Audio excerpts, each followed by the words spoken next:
Hi, I'm Daniel Negreanu, and I'm here at the Wynn Casino and Resort in Las Vegas, and I guarantee that I can take anyone and raise their level of play.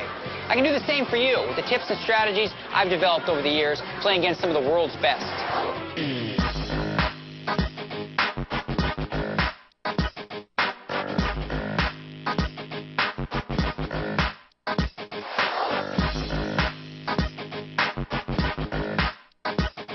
I'm looking for a player that's ready to go pro.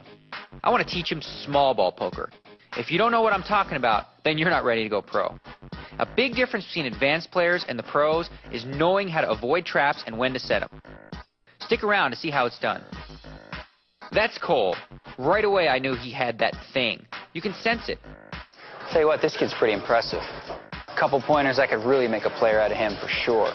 Cole's 22, wants to go pro, and has recently started playing in a few casino tournaments. But so far, he hasn't posted any wins. If he's up for the challenge, I can teach him strategies and tips that he won't find anywhere else. Follow along and learn how to boost yourself to the next level of play in virtually no time.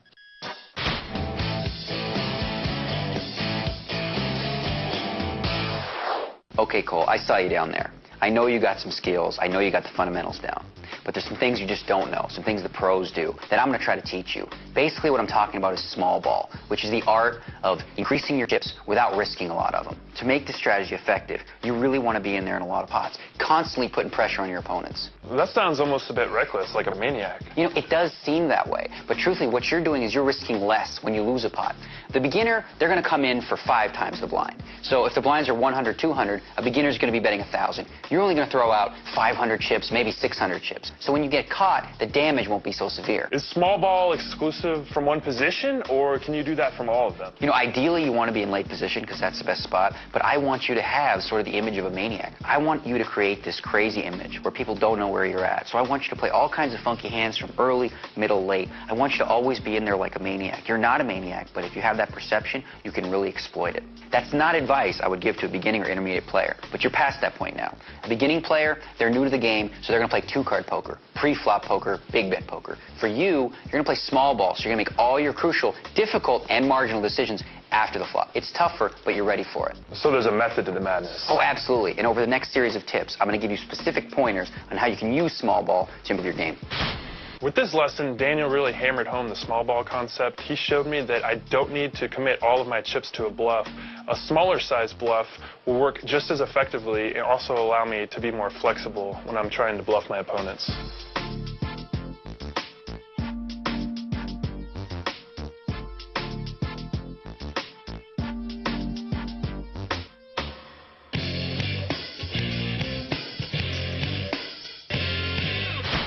One of the first components of small ball starts before the flop, and I'm talking about blind stealing. It's really what's going to separate you from the beginner and average player, because you're going to be raising a lot less than they are in attempts to steal the blind. True. We talked about the beginner maybe coming in this situation with blinds of 100, 200, the 25 ante. They're going to come in for about 1,000. There's 525 out there. They're going to risk 1,000 to win 525. You can make a smaller raise, something like 2.5 to 3 times what the big blind is. So if it's 1 in 200, that would make for about 500 or 600.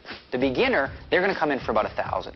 Small ball also works best if nobody else is in yet. So in this position, let's assume everybody's folded, and now the action's on you. What do you got right here? Let's see, you've got a king 5 of spades. Okay. Well, this is not a primo hand, but since nobody's entered the pot, you're in really good position. You might think about going for a steal raise, since you only have to deal with the button and the 2 blinds. There's only 3 players left. So what are you going to do in this spot? I'd go about 500 chips. Okay, nice. You see right here, you're betting 500 to win 525. It's pretty even odds. Let's look at some hands that you'd want to steal with in this spot. Here we've got an ace-7 offsuit. Again, not a primo hand. You have a good ace, but you don't have a very good kicker. If nobody's in, though, and you're in this position, a hand like this is perfect to steal the blinds with. If you do happen to get called, at least you have something that has some value. If an ace comes out there, well, now you've got a pair of aces. Okay, let's look at another one. Say, ooh, this is a fun one. 5-7 of hearts. Now, you only have 7 high, but this is a hand that has a lot of potential after the flop. You can make a flush, you can make a straight, you can even make a full house on the flop. A really deceptive hand that works really, really well with small ball. If nobody's in here and you're in good steal position, what would you do? I think I'd raise about 500 chips. There you go. Now you're risking 500 chips to win 525 chips. That's not so bad now, is it? If somebody does call, well, now you can hit a monster hand if you make a flush or straight and get all their chips. Okay, let's look at one last one. Okay, let's say you're dealt 7-3 offsuit, nobody's in yet, and you're in the steal position. What's your play?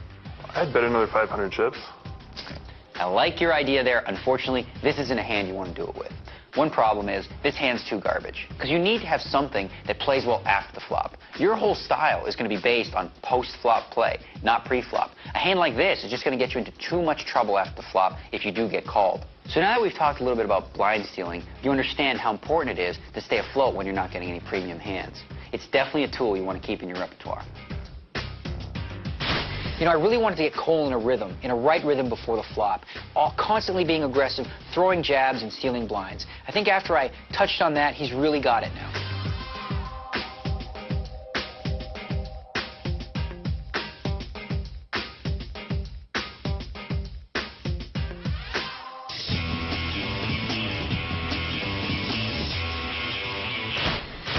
You know, you hear a lot of talk about position and how important it is. And as an advanced player, what I want to teach is to use your position to your advantage. So really what you're going to be doing is I'm going to teach you to play your opponent's hand before yours.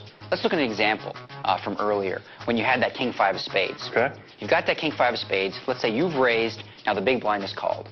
Now the flop comes ace 8-3, which gives you absolutely nothing. You completely miss with your king 5. Let's say your opponent checks to you. What's your move? I guess I'd check. Well, I mean, you could check, but there's a better option available, I think. This guy doesn't know you don't have an ace. He's checked, so he's not showing any strength or any power. What we can do here is we should try to take a stab at this pot. So we're going to stick with the theme of small ball, and rather than bet the whole pot of 1,300, why don't we stick, I don't know, 800 out there? Okay. See, the thing here is the big blind doesn't know that we don't have it, and if he's checked, chances are he might have missed also. So with that aggressive bet, you pick yourself up a nice little pot with nothing. Definitely. Let's look at another example. This time, you've got the ace-7, and the flop comes down, jack 4-4. This flop doesn't hit you at all. But the chances are, neither did it hit the big blind. There's 1,300 out here. If the big blind checks to you, you're going to bet your ace-7. Again, fire out maybe 800. No need to bet the whole pot. 800 will do the same thing 1,300 would do. Now, what you're doing here is you're doing two things. One, you're protecting your ace-high if it is the best hand. And two, you're getting information. If your opponent calls, well, now we know he's going to have something here. So now we're getting the hang of it. Why don't we look at one last example here? This time, we're going to give you the 5-7 of hearts. Do that again. And let's say the flop comes down, okay, queen, 10, deuce with 2 spades. Now, as you can see, you have absolutely nothing. But the beauty of one of these hands is simple. If you were to hit a monster flop, you have a chance to knock out a home run. But even in a spot where you flop absolutely nothing, it doesn't mean you can't win this pot. If your opponent checks, by now you should know what we're going to be doing. We're going to go 800. Exactly. You're betting 800. Now, here's a spot where if your opponent puts any more chips in the pot, dump it. Abort mission. You're absolutely out of there, right. You're taking one stab at it. It's an extension of the pre-flop blind steal. We're taking one stab. Here, one more stab at the flop. If your opponent is interested, hey, you're out of there. You lose 800, 500, but done. There's no sense wasting any more chips when you've got absolutely nothing.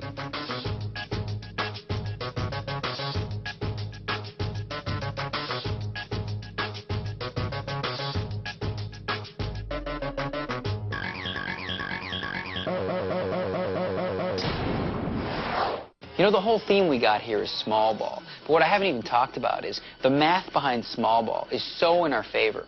I want to show you a couple examples here of what I'm talking about. Let's look at the first one here. 1 in 200 blinds, quarter ante. There's a 525 out there. Let's see what you got.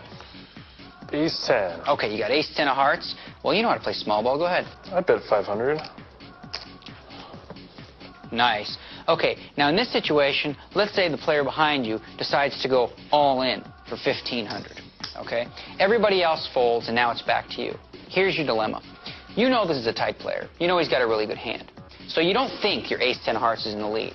But what you have to factor in now is the pot odds. So the first thing we got to do is figure out what our pot odds are, okay? You have to call 1,000. So now we need to count up the pot. There's 1,500. 2,000 plus about 500 more. There's 2,500 in there, okay? Since you have to call 1,000, your odds are about 2.5 to 1. That's pretty good odds, right? That's pretty good. Okay, even if your opponent had a pair of kings and showed it to you. You know what? Here, he does have a pair of kings and he's going to show it to you. Even in this situation, if he showed it to you, you'd still want to make the call because it's the right call. You're only about a 2-to-1 underdog against this hand, but you're getting 2.5 to 1. Now, anybody understands that that's a really good investment. Am I right?